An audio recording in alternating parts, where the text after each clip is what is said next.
If you don't buy Bella a car, get out of here. Dad's voice boomed across the dining room, cutting through the silence like a blade. I scanned the table.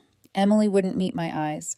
Bella was still sobbing, and Dad sat there, back stiff, staring at me like I'd betrayed the family. 20 grand for a car. That's what they wanted, all because they heard about my new salary. I'd spent 3 years of my life taking care of Mom after her stroke, covering most of the family's expenses, even giving up my home office so my niece could have a place to study. And now they were threatening to kick me out over saying no to something ridiculous. That was the moment I knew I had to choose myself. Follow along, and I'll tell you the story of what I went through. Hello, everyone. I'm Alicia, 35, living solo in a small San Jose, California apartment. I'm a software engineer at a tech company. I'm unmarried and have no kids. And this place I'm in, I rented it 8 months ago, after moving out of the family home where my mom needed daily care. Let me start from the beginning to give you the complete picture of why a woman with a solid job was living with her family and then left. It all kicked off 4 years ago. I was in a studio apartment near my company, and life was good. Steady job, nice paycheck, and building my future step by step. Everything was on track until a bombshell hit. One June afternoon, my phone rang while I was coding on a personal project. It was Emily, my sister, her voice shaking. Alicia, Mom had a stroke. I'm at the hospital. My heart stopped. I dropped my laptop, bolted to the car, and sped to the hospital in a total panic. The sight hit me like a truck when I walked into her room. My mom, Stella, the strong, vibrant woman who'd always been our family's rock, was lying motionless in a hospital bed, hooked up to machines, beeping steadily. The doctor laid it out. Mom had a severe stroke. The part of her brain controlling movement and speech was severely damaged. She might survive, but she'd never be the same. She'd need constant care, might never speak normally again, and walking would be a struggle. After the doctor left, despair settled over us. Emily was sobbing. My dad, Thomas, stood by Mom's bed, gripping her hand. His eyes were red, but not a single tear was falling. Me? I stood there like a statue, unable to process it. In the days that followed, our family's world turned upside down. My dad, who'd worked construction for over 30 years, made the toughest call of his life. He quit his job to care for Mom full-time. Seeing my dad, a big, calloused hand man who'd spent decades doing hard labor, learn to feed Mom spoonful by spoonful, help her bathe, and patiently guide her through physical therapy, broke my heart into pieces. Mom, who used to cook excellent meals for us, was now in a wheelchair, staring out the window with empty eyes. She could understand what we said, but couldn't respond clearly. Sometimes she tried to speak, but it was just fragmented sounds we had to guess at. Seeing her like that, I knew our family's life was changed forever. No more cozy dinners filled with laughter. No more weekly calls from Mom checking in. Instead, there was heavy silence and the pained look of a woman trapped in her own body. 3 months after Mom came home from the hospital, I kept up my routine of visiting the family every weekend. The drive from San Jose to my parents' place in San Francisco took about an hour, and I'd usually show up Saturday afternoon, stay the night, and head back Sunday. During those early visits, my focus was on Mom. I'd sit by her side talking even though I knew she couldn't respond, read books, or hold her hand silently. I was trying to hold on to some sense of normal in a life that had completely changed for our family. But one Saturday afternoon in September, when I rang the doorbell, Dad answered, and his face caught me off guard. He used to be a strong guy, tanned from years working outdoors, but now he looked like he'd aged a decade in just 3 months. Deep circles under his eyes, scruffy beard, and what hit me hardest was how his shoulders slumped like he was carrying an invisible weight. For the first time in those 3 months, I saw Dad not just as the guy taking care of Mom, but as a man breaking under the strain. That day, Emily was there too, with Jaden and her daughter Bella, who was 15. She'd driven from Oakland to visit Mom, and her whole family looked worried when they saw Dad's condition. After Bella and Jaden went to the backyard to play, Emily, Dad, and I sat in the kitchen with coffee. That's when Dad opened up about the past few months. He'd been waking up at 5 a.m. to prep Mom's meds, feed her breakfast, help her bathe, and start her physical therapy. Evenings were more similar. Dinner, meds, staying by her side until she fell asleep. Hearing Dad's story, Emily and I exchanged worried looks. She asked him, "Why didn't you tell us sooner? You can't keep going like this." Dad shook his head, his voice heavy with exhaustion. "I can handle it. Your mom needs me." I stayed quiet for a long while after that. Then I looked at him and said slowly, "Do you need financial help? I can pitch in." At first, Dad brushed it off, saying he could manage. But Emily and I glanced around the house, spotting the stack of medical bills piling up on the table, and we knew Dad quitting his job to care for Mom had taken a serious toll on their finances. After some back and forth, I made an offer. I'd send $1,000 monthly to help with Mom's care. Dad's eyes welled up. His voice cracked as he said, "You don't have to do that. You've got your own life." But I'd made up my mind. "She's my mom. I want to do this." A few seconds later, Emily spoke up slowly. "I think we need a longer-term solution." The room went quiet again. The three of us sat there, lost in our thoughts. About 5 minutes later, Emily turned to me, her eyes serious. "Alicia, you're single. You can work remotely. What if you consider moving back in with Mom and Dad for a while? You could work from home and help Dad with Mom." Her suggestion caught me off guard. It hadn't even crossed my mind. Giving up my independent life, my apartment in San Jose, to move back to my parents' house. Seeing my hesitation, Emily pressed on. "I know it's a big deal, but Dad can't keep doing this alone. I've got my own family, so it's harder for me to move back." I looked at Dad, who was sipping his coffee, head down, hiding his emotions. Then I glanced toward the living room where Mom lay quietly in her hospital bed. After a long pause, I said slowly, "Let me think about it for a few days."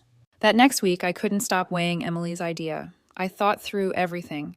My job was remote friendly. I didn't have a family, so I was more flexible than Emily. And most importantly, Dad needed help. Finally, after chewing it over, I called Emily and said, "I'm in. I'll move back to Mom and Dad's." When I made that choice 4 years ago, I thought I was doing the right thing. But I had no idea it would lead me down a path where I'd have to choose between my family and myself. A month later, I'd finished moving from my studio apartment in San Jose back to my childhood home in San Francisco. I won't lie. Giving up the freedom and personal space I'd built over the years to live with my parents at 31 wasn't an easy call. But when I saw the quiet relief on Dad's face the day I hauled my stuff in, I knew I'd made the right choice. My parents' house had 4 bedrooms. I turned the old guest room into a home office with a wide desk, dual monitors, and noise-canceling speakers, so I could jump on Zoom calls without interruptions. Luckily, my company was excellent about remote work. They understood my family situation and let me work entirely from home, just coming into the office twice a month for big meetings. At first, things went smoother than I expected. We split the workload sensibly. Dad was still Mom's primary caregiver, handling her meals, baths, and meds. I'd step in when he needed a break. In the mornings, I'd be up by 7 brewing coffee for Dad and me, then checking on Mom before starting my workday. From 8 o'clock a.m. to noon, I locked in on work. Dad knew not to bother me during those hours unless it was urgent. I'd head to the living room at lunch to sit with Mom. I'd read her the news, talk about my projects, or hold her hand silently. Even though she couldn't respond clearly, her eyes lit up whenever I was there. Evenings, after wrapping up work, I'd take over Mom's care, so Dad could walk around the neighborhood or read the paper in the backyard. Small moments he needed to stay sane. I learned how to feed Mom spoonfuls of soup, waiting patiently as she swallowed slowly. I got the hang of simple physical therapy exercises, gently supporting her arms and legs to keep her muscles from stiffening. After Mom was asleep at night, Dad and I would sit in the living room, crack open a couple of beers, and watch basketball. Those were rare moments when we could talk like 2 adults, not just father and daughter in a tough spot. He'd tell me stories about his years in construction and the projects he worked on. I'd share about my tech job, the challenges, and the wins in my career. Weekends, Emily would bring Bella over. Those afternoons, the house came alive with family chatter and laughter. Bella, 15 at the time, adored her grandma. She'd sit by Mom's bed, reading teen romance novels or discussing school. It meant something to see Mom perk up when Bella was around. Even if she couldn't say much, her eyes followed Bella's every move with evident love. Financially, I took on most household costs: electricity, water, internet, groceries, and Mom's medical bills. 2 years passed in that steady rhythm. I maintained high productivity at work and was even promoted to senior software engineer. Mom's condition didn't improve much, but it stayed stable. Dad regained some of his health and spirit. I thought life would continue like that, a challenging but manageable balance. I'd found a way to juggle my career, personal life, and family duties. But then everything shifted when Emily decided to move back. At the time, I didn't know those 2 years of harmony were just the calm before the storm. I didn't realize my sacrifices and efforts would soon be taken for granted, and I never imagined the house I called home would start to feel like a place where I was an outsider. 2 years after I moved back to my parents' house, Emily called me on a Friday afternoon in late March. Her voice sounded more tired and strained than usual. The second I picked up, she got straight to the point. Alicia, Jaden and I are getting a divorce. It wasn't a total shock. Whenever Emily brought Bella over, I'd noticed she seemed on edge. Jaden rarely came along, and when he did, he was quiet, just fiddling with his phone. Emily explained their marriage had been crumbling for a while. They clashed on everything: parenting plans, finances. Mom's illness only added more strain to an already fragile relationship. After that call, I felt worried for her and Bella. Divorce is never easy. A week later, Emily called again to say she and Bella were temporarily returning to our parents' house. She told Bella that she needed stability after the divorce and time to get her life together. I didn't object. It was Emily's home too. She had every right to return when things got tough. My only concern was that the house felt crowded. 2 weeks later, Emily and Bella officially moved in. There was no discussion with me about room arrangements or space. When I got home from work, Emily's car was in the garage and cardboard boxes were stacked in the living room. As I walked in, Emily was unpacking. She flashed a smile. "Hey, I'm back." Bella, now 17 and almost as tall as I was, sat on the couch scrolling her phone. She glanced up for a second, said, "Hey, Annalicia," in a flat tone, and returned to her screen. I nodded and asked Emily, "Where are you and Bella sleeping?" After briefly pausing, she said, "I figured Bella could take your office. I'll use my old room." Her words caught me off guard. My office? The space I'd spent 2 years setting up to work quietly?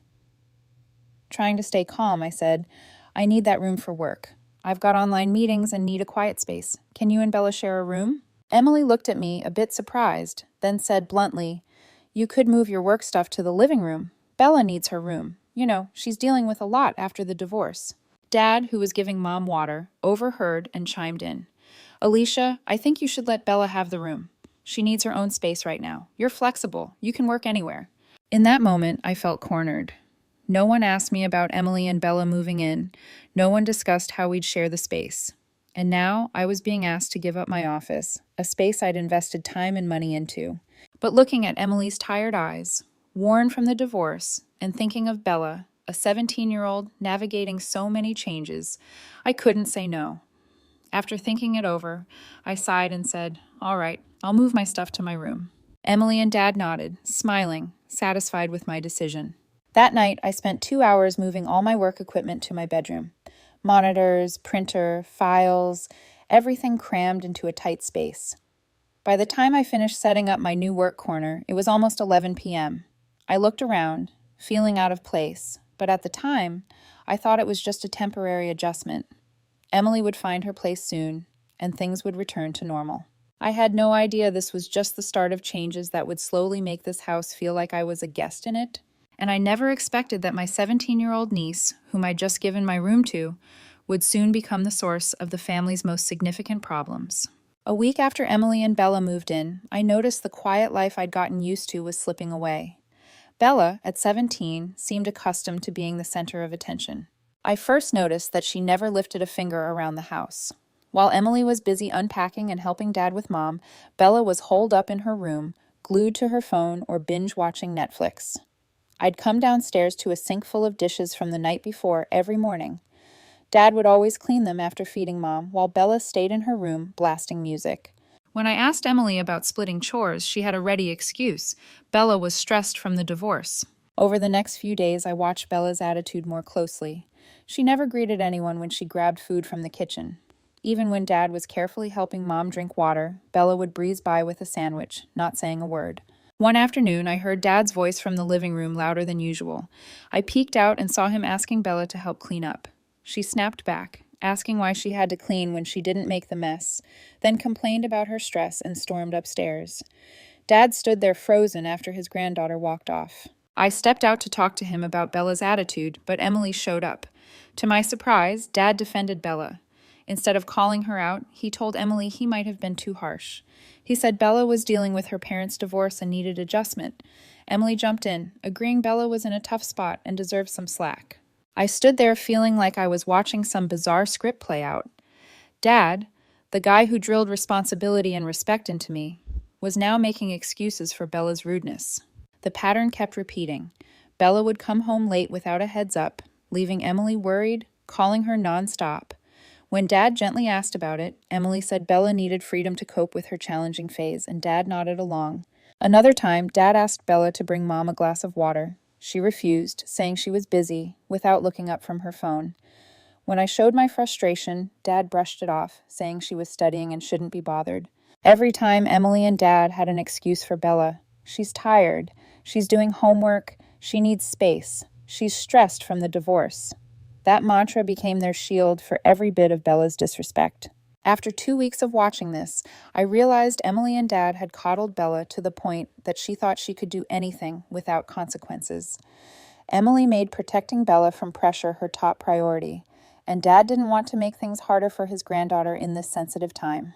What bugged me most was that I was the only one in the family who saw a problem with Bella's behavior. Emily and Dad acted like spoiling her was the right way to show love in tough times. I started feeling tense coming home. It wasn't just losing my quiet workspace. It was watching Bella's disrespect get unquestioningly excused by Emily and Dad. Amid all this, I began to feel my place in the family shifting. I wasn't the daughter whose opinion mattered anymore. I was becoming an outsider in the house, while footing most of the bills. The first week after Bella took over my old office, I tried to adapt to working from my bedroom. I figured out a quiet corner separate from my sleeping space, but reality was far from what I'd hoped. Bella habitually blasted music, especially during my peak focus hours. She was into pop songs with heavy beats and seemed clueless about keeping the volume down in a house with a sick person. I prepped everything the first morning and had a big team meeting. At 9 a.m., as I started my presentation, her music kicked in from the next room.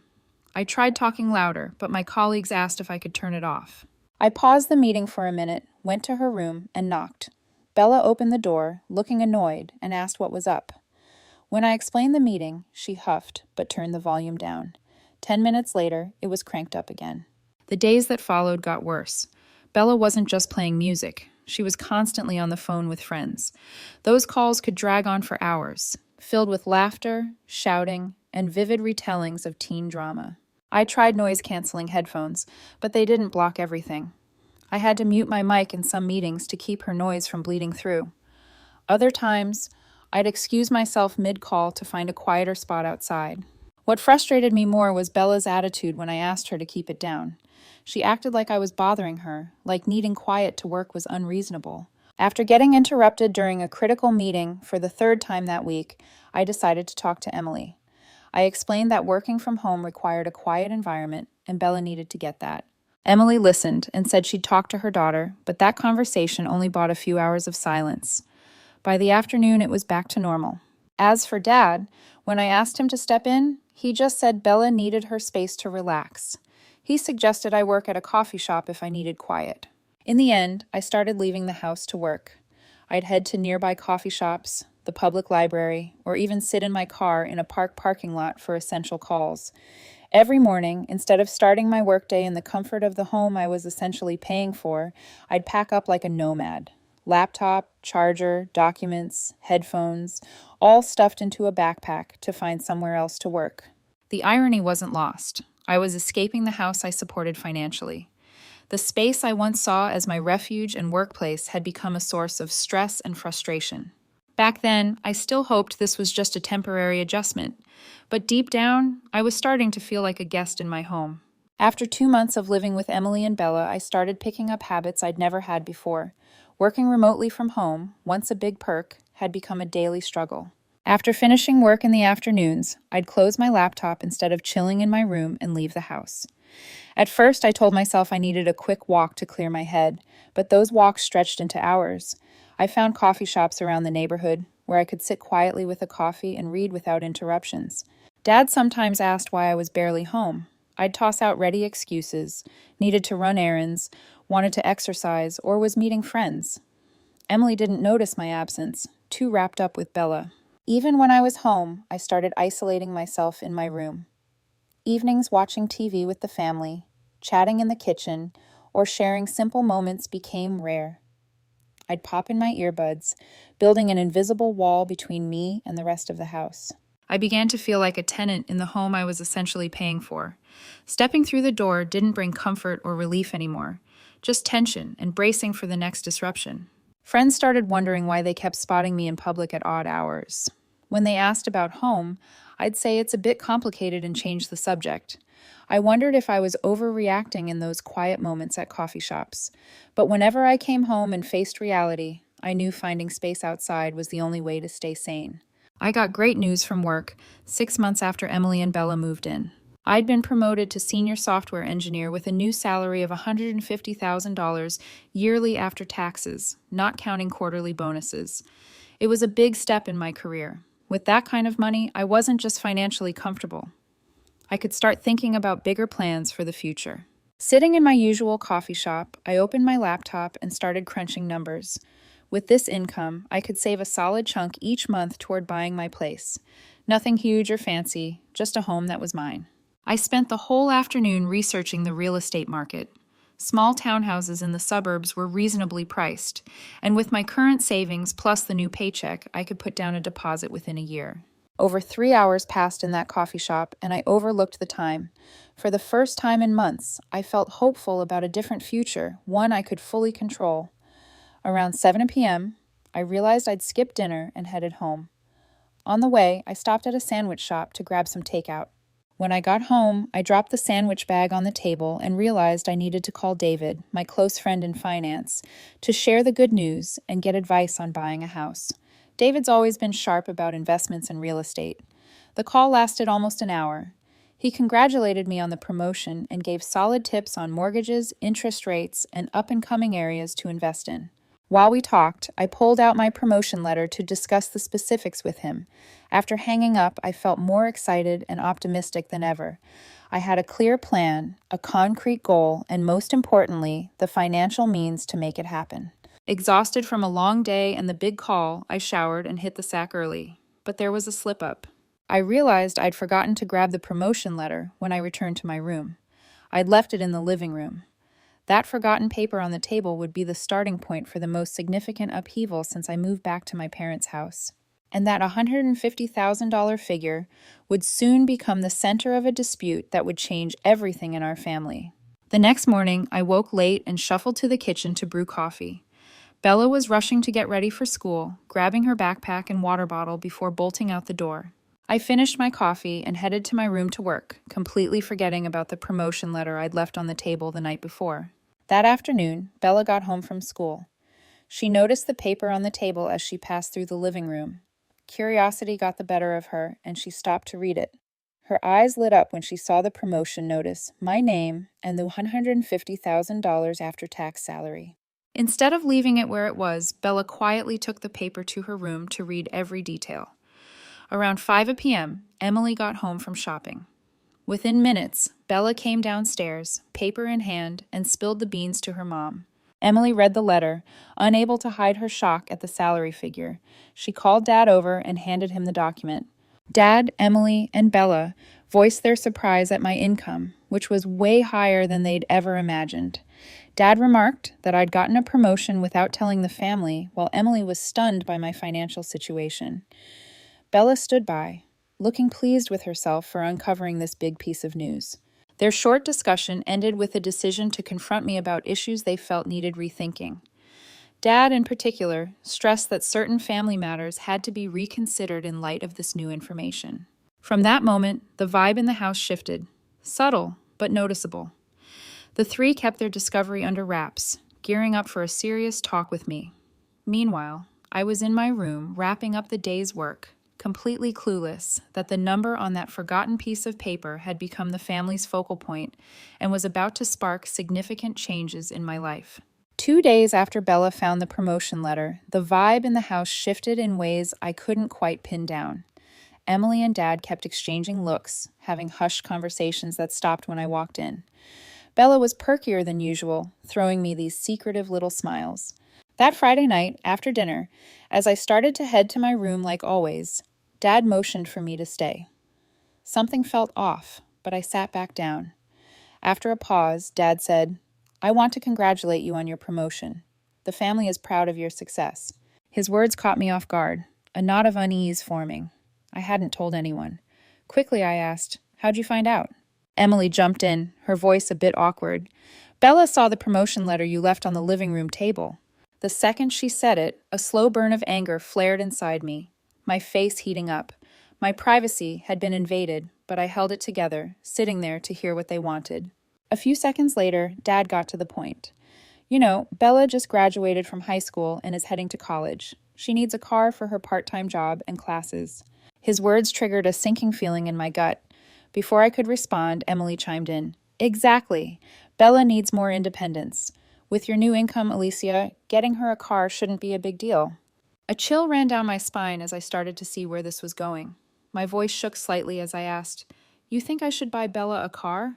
Dad didn't hesitate. "You're the one with the means right now. Single, no family responsibilities.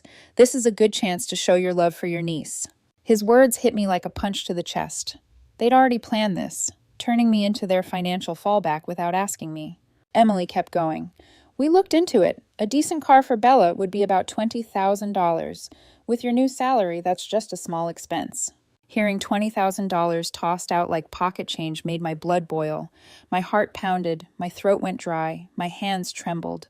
I looked around the table, everyone staring at me expectantly, like my agreement was a given. Bella was even smiling, as if the car was already hers. At that moment, I felt like I was in a courtroom. A sentence had already passed, and I was expected to comply. My breathing got shallow, my chest tight. Finally, after a tense silence, my voice came out firm but shaky, holding back a flood of emotions. "I'm sorry, but I can't buy Bella a car." The second those words left my mouth, the air in the room froze. Their eyes shifted from expectation to shock, then disappointment. Bella broke first, her face red with anger, demanding to know why I wouldn't buy the car when I had so much money. The way she talked about my money, like it was theirs to claim, felt like a slap in the face. Emily jumped in, her voice sharp with irritation. "Alicia, what are you thinking? This is your niece, not some stranger." I tried to stay calm, explaining that $20,000 wasn't pocket change, and I had my own financial plans. Dad cut in, his tone stern. "What plans are more important than helping family? You're living here. Everything's taken care of. What burdens do you have?" His words pierced like an arrow. They saw my financial contributions as some debt I owed to be repaid by meeting their every demand. Emily kept pushing, saying Bella needed the car for a better future.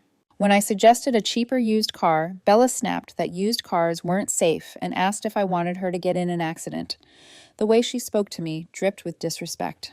Dad spoke again, his voice colder now. "Alicia, I'm disappointed in your attitude. You're being selfish. What's this family done for you that you can't share when you're doing well?" The word selfish hit like another slap. Me, selfish. After sacrificing so much to care for Mom, covering most of the bills, giving up my office, putting up with Bella's attitude. Emily poured fuel on the fire, painting me as some freeloading kid, not the woman footing most household costs. When I brought up my contributions, Dad said it was just my duty, nothing special. Bella was crying now, saying she just wanted a car to get to school. Watching her, I felt like the villain in a stage drama. Finally, I stood up, my voice firm but exhausted. "I'm sorry, but I can't spend $20,000 on a car." As I started to walk away from the table, Dad delivered his final blow, his voice ice cold. "If you don't buy Bella a car, get out of here." It was an ultimatum. After everything I'd done, I was told to leave the house just for refusing to buy a car. At that moment, I realized I wasn't a daughter or a sister. I was just an ATM with legs. After Dad's threat, I stood frozen in the dining room, the world spinning around me. His words echoed, "If you don't buy Bella a car, get out of here." I looked around the table. Emily avoided my eyes, fidgeting with a napkin. Bella was still crying, but her tears now seemed more calculated than genuine. Dad sat rigid, his gaze hard, like I was some traitor. None saw me as someone with feelings and his feelings. limits, or the right to control my money. They just saw a paycheck to tap into. I turned to Dad and said, "You want me to leave? Fine, I'm done." Then I turned my back on them and headed for the stairs. Emily called after me, "Go cool off in your room. We'll talk later." But I didn't look back. One thought burned in my mind. It was time to go. Not because I was being kicked out, but because I finally understood my real worth in this house. 2 days after the fight, I spent all my time hunting for a new apartment. With my new salary, I found a lovely studio in Mountain View, just a 20-minute drive from work. I signed the lease immediately and planned to move in by the weekend. While Emily was out shopping with Bella and Dad was caring for Mom, I called a moving truck on Saturday morning. It arrived at 10 a.m. with 2 strong guys to help. I prepped everything. My stuff was neatly packed. As we moved the big bookshelf, Dad appeared, looking stunned. He asked what I was doing, and I calmly said I was leaving like he'd suggested. Thomas tried to talk me into staying, saying he'd only spoken in the heat of the moment, but my mind was made up. Emily came home mid-move, rushing in panicked. She begged me to stay, saying we could revisit the car issue. Bella stood in the corner of the living room, silent, looking uneasy with a hint of regret in her eyes. The hardest part came when the last boxes were loaded onto the truck. I went to the porch to say goodbye to Mom. She was in her wheelchair, her eyes heavy with sadness. Even though she couldn't speak, she knew what was happening. As I leaned down to hug her, tears streamed down her cheeks. Those tears cut into me like a knife. Mom, the reason I'd moved back, was powerless to stop me from leaving. I whispered to her that I'd still cover her care costs, just not live here anymore. As I got into the truck, I didn't look back. In the rearview mirror, I saw Mom still there, tears falling, with Emily and Dad standing beside her, looking shell-shocked. For the first time in months, I felt free, but I also felt my heart breaking into pieces. The new apartment in Mountain View was small, but perfect for me. Bright and airy with big windows overlooking a garden, a tidy little kitchen, and most importantly, absolute quiet. No pop music blaring, shouting, or feeling like my space was being invaded. I spent all of Sunday unpacking and setting up my workspace. For the first time in months, I could place my computer exactly where I wanted without worrying about someone moving it or messing with it. That first week in the new place felt like a rebirth. Every morning, I woke up to silence. No Bella yelling or Emily making excuses. I could focus entirely on work.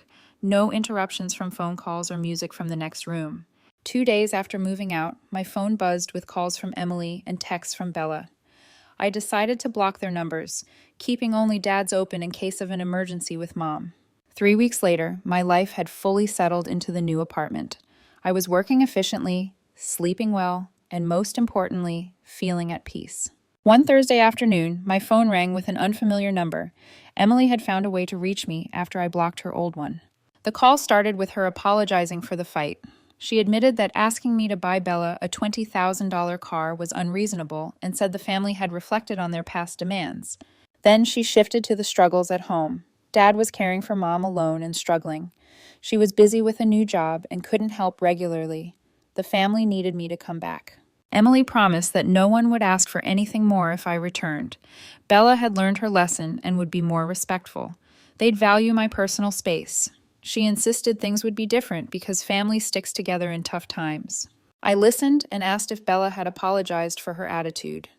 Emily fumbled, saying Bella was still young but had been talked to. When I asked about the car, she admitted Bella still needed one, but they'd find another way. That's when I knew. Emily was still hoping I'd voluntarily buy the car once I was back. She just changed her approach, not her goal. I declined politely but firmly. After hanging up, I sat in silence.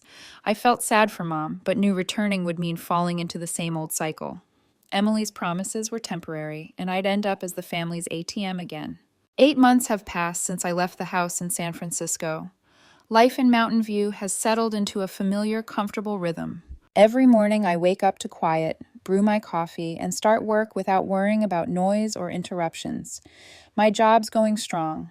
With a peaceful space and a clear head, my productivity is through the roof. I even landed a big project with a hefty bonus. As promised, I still send money for Mom's care every month. Instead of using the family's shared account, I set up a separate one just for her medical bills and meds, ensuring the funds go exactly where needed. Weekends, I drive back to visit Mom. Those visits last about 2 hours. I sit by her side talking, even though I know she can't respond clearly. I tell her about work, my new life, or sometimes silently hold her hand. Emily and Bella are usually there during these visits, but we only exchange polite hellos. No long talks, demands, or expectations. Dad's a bit awkward, occasionally asking about work, but never bringing up my moving back. After each visit, I drive back to my apartment feeling lighter. I fulfilled my duty to Mom without sacrificing my freedom. I started saving seriously for a house. With a steady income and no longer footing the bill for the whole family, buying my place within 2 years is doable. Most importantly, I've reclaimed my self-respect. No more living like an ATM, being taken for granted or used. Every decision I make now comes from my judgment, not pressure from others. I'm not sharing this story to complain or fish for sympathy. I'm sharing it because I know others are stuck in similar situations, where kindness gets twisted into obligation, where silence is taken as agreement. If you're in that spot, I want you to know that you can set boundaries. You have the right to say no to unreasonable demands, and you're not selfish for choosing your freedom and self-respect. Real family isn't built on financial exploitation. Real love doesn't come with absurd conditions. I chose myself, and this time I'm not looking back. What about you? Are you ready to choose yourself? Drop your thoughts in the comments below, and if the story hits home, don't forget to subscribe, like, and share it. Thanks for following along.